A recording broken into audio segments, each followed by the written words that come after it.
There was a time when I thought we had it all. Daniel and I met during our final year at university. Two idealists wrapped in books, coffee-stained notes, and late-night debates about love, life, and everything in between. He was magnetic, the kind of person who made you believe in the beauty of chaos. I, on the other hand, believed in structure, in lists, plans, and long-term vision. Somehow we met in the middle. He softened my edges.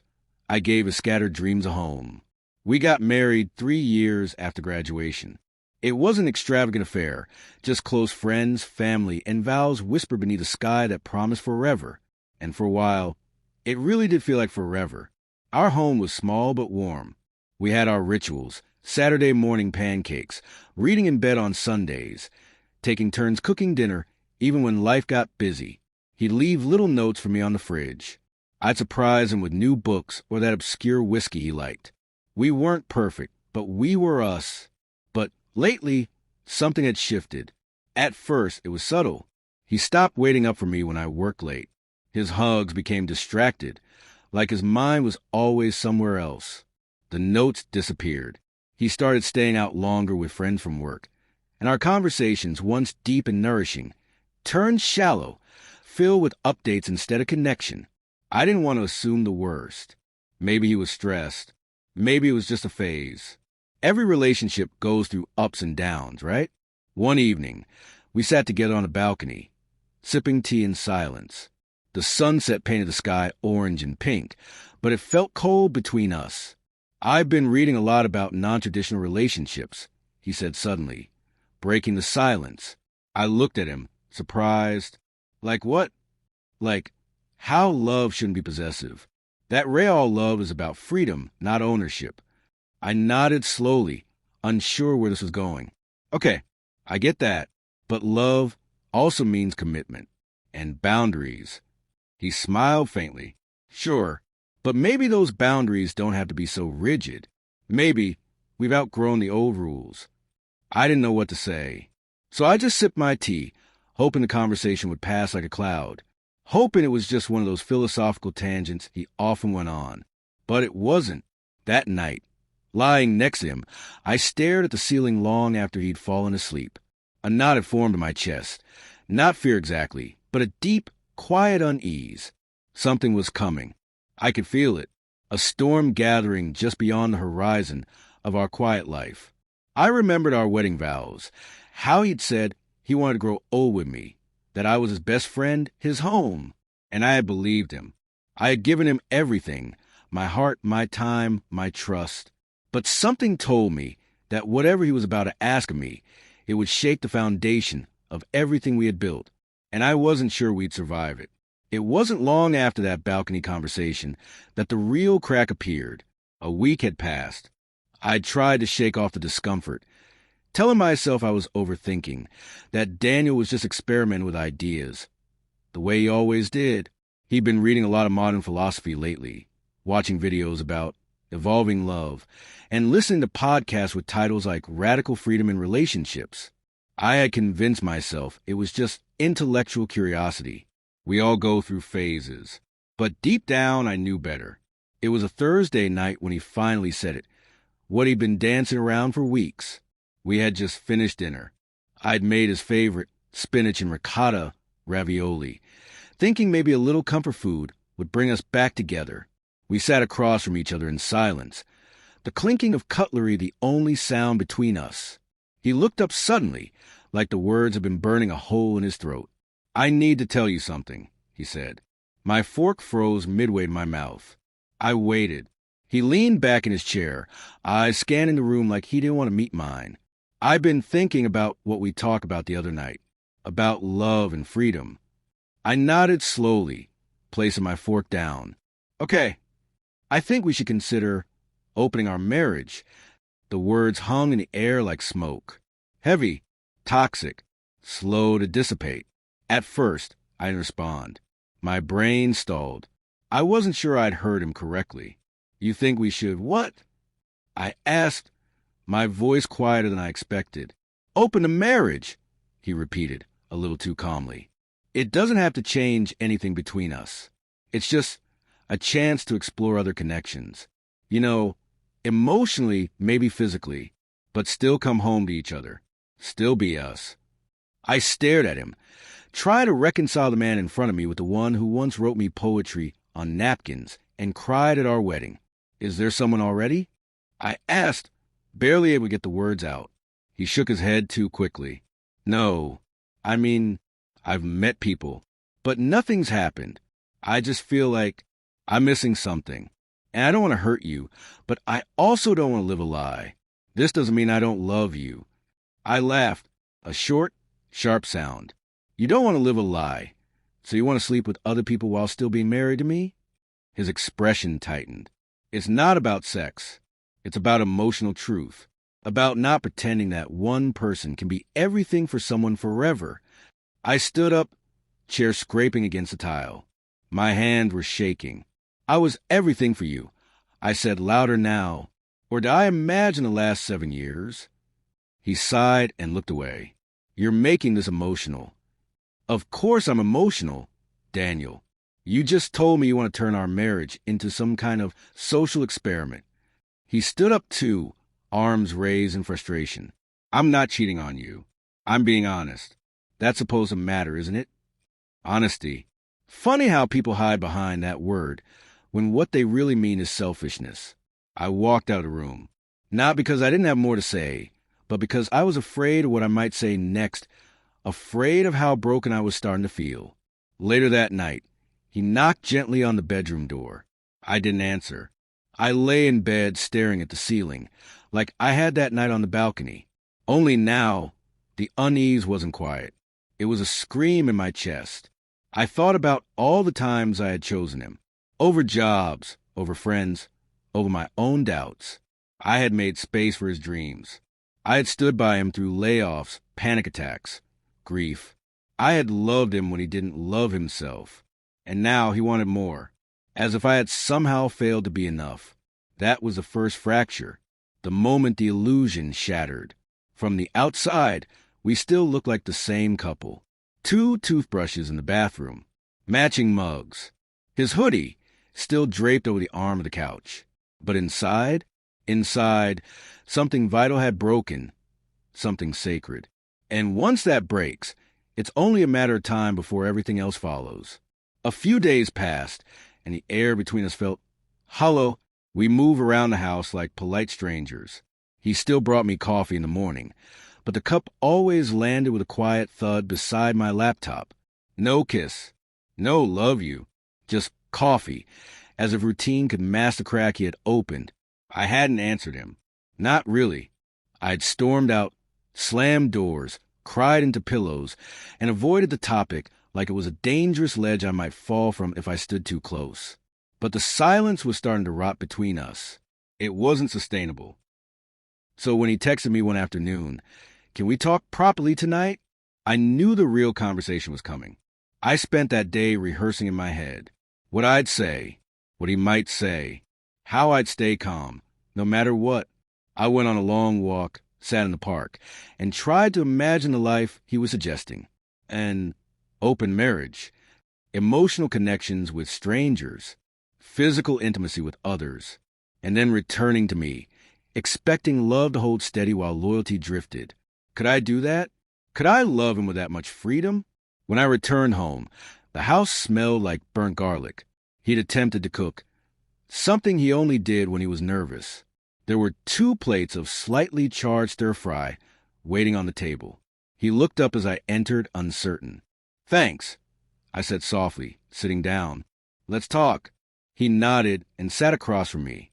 "I've been thinking," he began, "and I want to explain better, not just drop it on you like I did." I listened, not interrupting. "I love you," he said. "I always have. That hasn't changed. But I'm starting to realize that love, for me, isn't about exclusivity. It's not about ownership or control. It's about choosing each other freely, even when we have other options."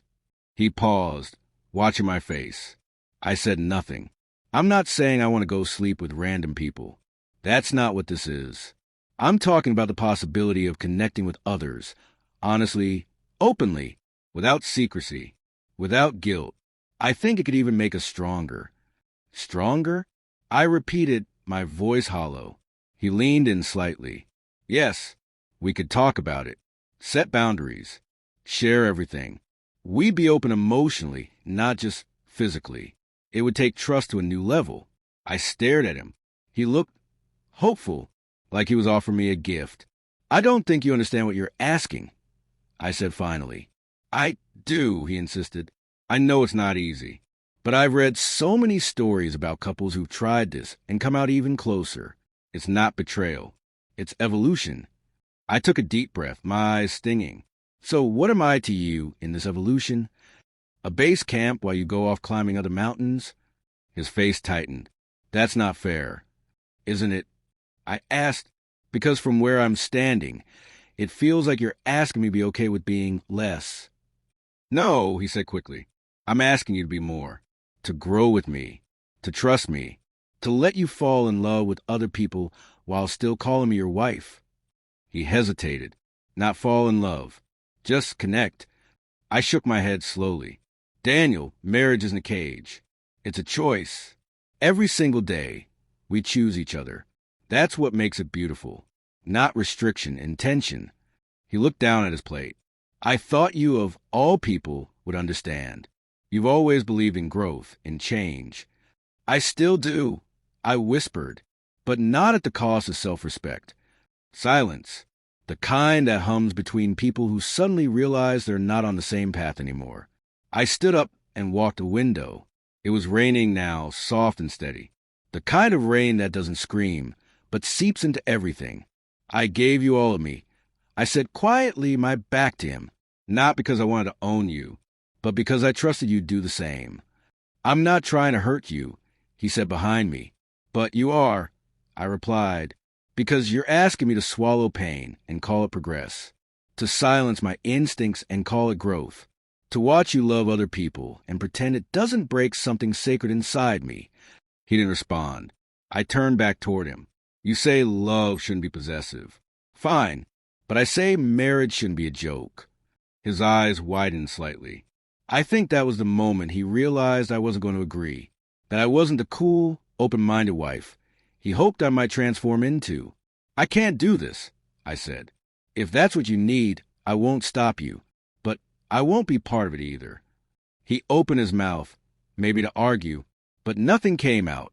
I walked past him toward the bedroom, not to slam doors this time, just to pack. A few clothes, my journal, toothbrush, just enough to create space. From him, from this version of us. As I zipped the bag, I felt strangely calm, like something inside me had been quietly waiting for this moment. Not the heartbreak, but the clarity. Sometimes a person you love hands you a choice wrapped in beautiful language and careful philosophy. And sometimes the most radical thing you can do is say no. I stayed with my friend Mira for the first few nights after I left. She had a small apartment with mismatched furniture, warm lighting, and a habit of making tea every time someone said something remotely emotional. I didn't tell her everything right away, just that things were complicated.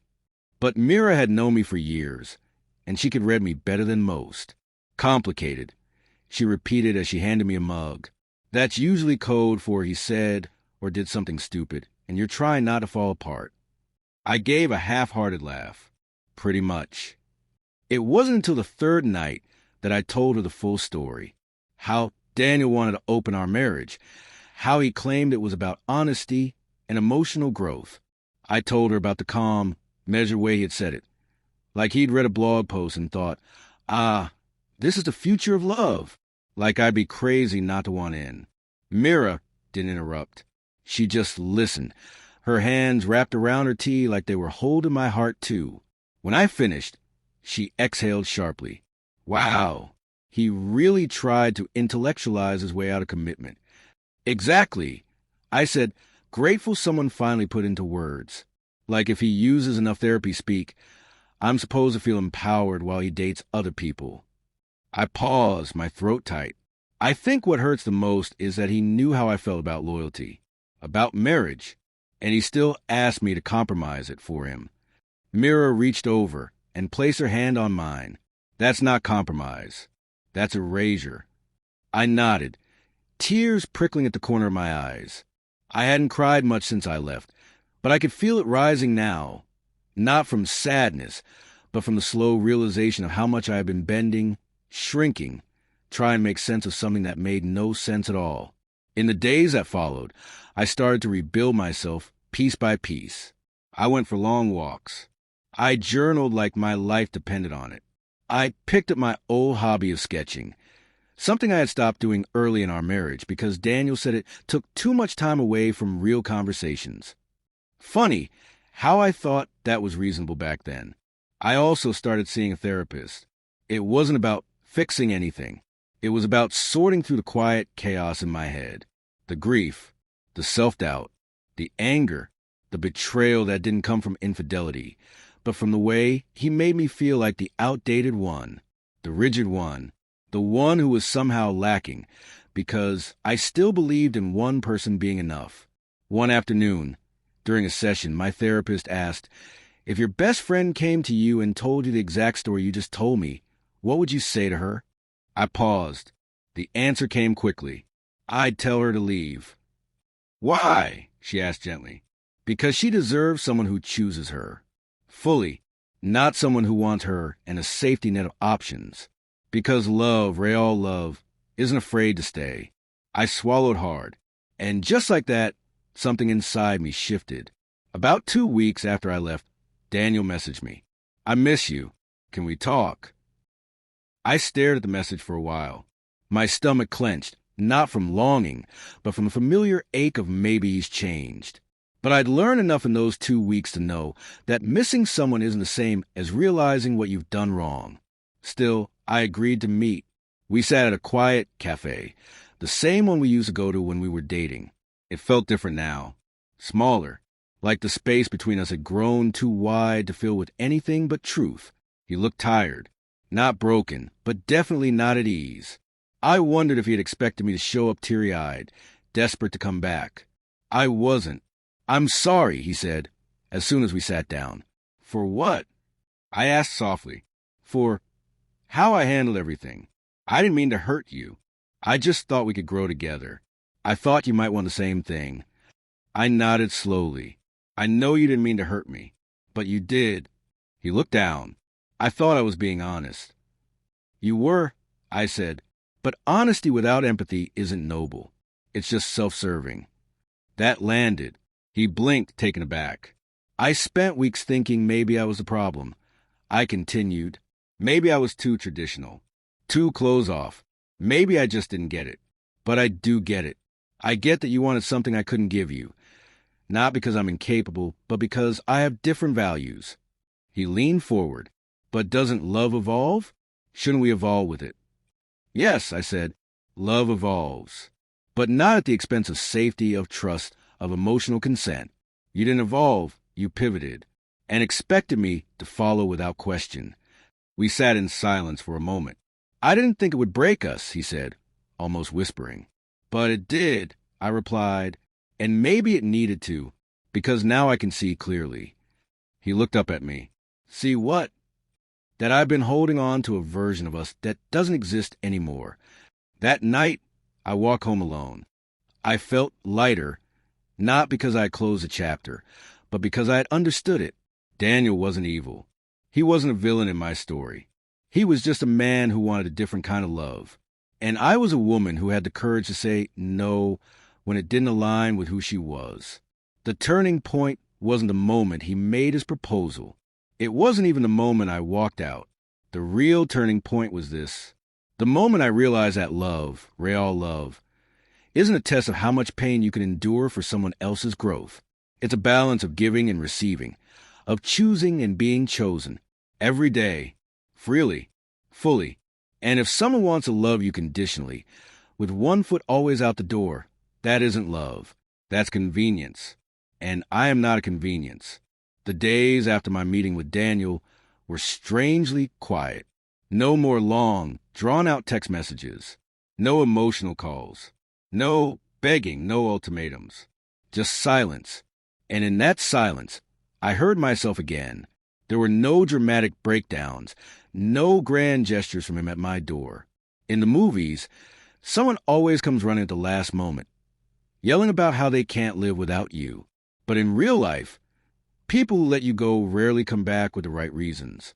I moved back into my own apartment, not the one we'd shared, but the little one I'd rented years ago before we got married. It was smaller now, more worn. The corners a little dustier than I remembered, but it was mine. The first night I slept there, I cried. Not because I missed him, but because it felt like I'd found something I hadn't known I'd lost, myself. I bought fresh flowers, rearranged a bookshelf, hung art on the walls that Daniel would have called too moody. I started cooking again, just for me, without worrying about whether he'd like it. I rewatched old shows he never had patience for, took bubble baths at odd hours, and started making my own rituals. Quiet ones, healing ones, and slowly, the grief turned into gratitude, not for the pain, but for the clarity it had brought me. People asked questions, of course, some with genuine care, others with thinly veiled judgment. Did he cheat? No. Then why leave? Because emotional betrayal doesn't always come with lipstick on a collar. Sometimes it comes wrapped in calm, progressive language. Sometimes it sounds like, I still love you, I just want more. Some people try to defend him. At least he was honest. Yes, he was honest. And I was honest back. I honestly couldn't share the man I married with someone else. I honestly couldn't become someone I wasn't, just to keep a version of us alive that no longer fit. Honesty isn't a shield from consequences. It's just a starting point. Daniel messaged me once more, weeks later. I hope you're okay. I still think about you every day. I didn't respond. Not because I hated him. Not because I wanted to hurt him. But because I had nothing left to give. Our story had been written, and I had already closed the book. Maybe he thought we'd reconnect eventually. That time would soften me, that I'd come around to new ways of thinking. Maybe he believed our love was strong enough to evolve. But love doesn't evolve by erasing the other person's values. It grows when both people nurture it in the same soil. And Daniel and I had started planting in different ground. I started therapy more seriously, not to process Daniel, but to understand myself, to ask the deeper questions. Why had I ignored the early signs of emotional distancing? Why had I stayed so quiet during the slow unraveling? Why had I been willing to compromise so much of myself for someone else's version of love? The truth was uncomfortable. Somewhere along the way, I had made peace with shrinking. I had confused emotional flexibility with self-erasure. I thought that being understanding meant never drawing a hard line. I thought love meant endurance, not equality. But now I knew better. Love isn't proven by how much pain you can absorb. It's proven by how much you can honor yourself while still holding space for another. Friends started inviting me out again. There were rooftop dinners, quiet movie nights, spontaneous drives to nowhere. I laughed. Sometimes I even forgot I had ever been married. One night, Mira and I sat on her balcony, the same place I cried just a few months ago. She looked at me and said, "You're different now." Stronger, quieter, but in a powerful way. I smiled. I feel different. You miss him? I thought for a moment. I miss who I thought he was. And that was the truth. I didn't miss the man who tried to turn our marriage into a negotiation. I missed the man I believed in, the version of him that made me feel safe, chosen, whole. But even that version, I realized, had never fully existed. Not in the way I needed him to. I wasn't dating yet. That part of me was still healing, still cautious.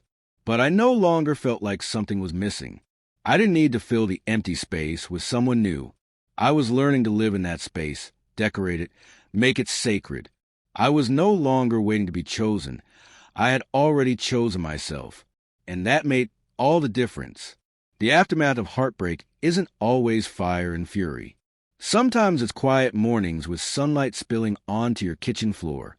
Sometimes it's laughing without guilt, sleeping without tension, remembering without aching. The real aftermath, the one that matters, is when you stop asking why they didn't choose you and start asking why you ever doubted choosing yourself. The hardest thing wasn't walking away. It was learning to stand alone. In the weeks that followed the aftermath, I slowly rebuilt my life, not just the logistics of it, but the deeper parts. The parts one had tucked away to accommodate someone else's needs, desires, and dreams. I reclaimed my mornings, my thoughts, my passions. For the first time in years, I painted again. My brushstrokes were messy at first, shaky, uncertain, but with each canvas, they grew bolder, more confident. I painted sunsets bleeding into stormy skies, strong trees standing against the wind, and women with fierce eyes who refused to be silent. Those paintings weren't just art. They were manifestos of survival and self-love. I began setting boundaries, not just with Daniel, but with everyone. I stopped apologizing for needing space or saying no to invitations when I wasn't ready. I learned that no could be an act of kindness toward myself, not just a rejection of others. Most importantly, I chose to stop shrinking. For so long, I believed that love required me to make myself smaller, to tolerate discomfort, to dissolve my identity into someone else's vision of happiness. But now, I understood that love demanded something very different: presence, respect, and most of all, mutual choice. I chose myself. It wasn't an easy choice. It meant embracing uncertainty, letting go of familiar routines, and trusting that I was enough exactly as I was. There were days when the old doubts crept back in, the voice whispering that maybe I had been too rigid, too unforgiving, that I had lost something precious by walking away. But those voices were faint compared to the roar of my own conviction. I realized that choosing myself wasn't selfish. It was necessary. If I couldn't stand fully in my truth, I couldn't ask anyone else to stand with me honestly. One afternoon, I met up with Mira again. We sat in a small cafe, sunlight spilling over the table, warming the space between us. "You look peaceful," she said with a smile. "I feel peaceful," I replied. Mira reached across and squeezed my hand. "Good. You deserve that." I nodded, thinking about how far I'd come, from the first fracture, to the proposal, to the turning point, the aftermath, and now this. Every step had been painful, but it had led me here, where I was no longer defined by someone else's version of love. Here, where my heart was whole again. I knew that someday I might open myself up to love again, but it would be a love rooted in respect, honesty, and equality. A love that wouldn't ask me to sacrifice who I was to keep it, because I learned the hard way that love shouldn't hurt. Love should heal, and it begins with choosing yourself first. That night, I looked in the mirror and saw a woman who had been broken and made whole again, not by another, but by her own courage. I smiled, because for the first time in a long time, I was free.